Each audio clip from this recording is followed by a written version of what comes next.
তোমার দুঃখ আর কোনো দিন শেষ হবে। আফামা নাহনু বিমাইয়িতিন, কোরআন শরীফের আয়াত। এজন্য দোস্ত, বন্ধু, বাপ, জওয়ান, বুড়ো, আমি, আপনি, মা, বোন, পর্দার আড়ালের সবাইকে বলি, আমাকেও বলি, উসিকুম ওয়া ইয়া, সবাইকে বলতেছি, সবাইকে বলছি। এজন্যই বললাম নিজেকে বুঝা, আমি আসলে কি। আমি তো মানুষ, আমি ইনসান। আমার সৃষ্টিকর্তা আছে, আমার একজন রাসূল আছে, আমার একটা কিতাব আছে কোরআন, আমার একটা ধর্ম আছে ইসলাম। চারটা জিনিস আমার আছে।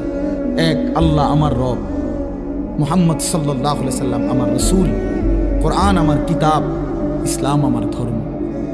এই চারটি সর্বশ্রেষ্ঠ। আল্লাহ সর্বশ্রেষ্ঠ, রাসূল সাল্লাল্লাহু আলাইহি সাল্লাম সর্বশ্রেষ্ঠ, কোরআন সর্বশ্রেষ্ঠ, ইসলাম সর্বশ্রেষ্ঠ। তার চারটি সর্বশ্রেষ্ঠ নিয়ামত যার আছে, সে কেন নষ্ট হবে? সে কেন চরিত্রহীন হবে? সে কেন লম্পট হবে? সে কেন দুশ্চরিত্র হবে?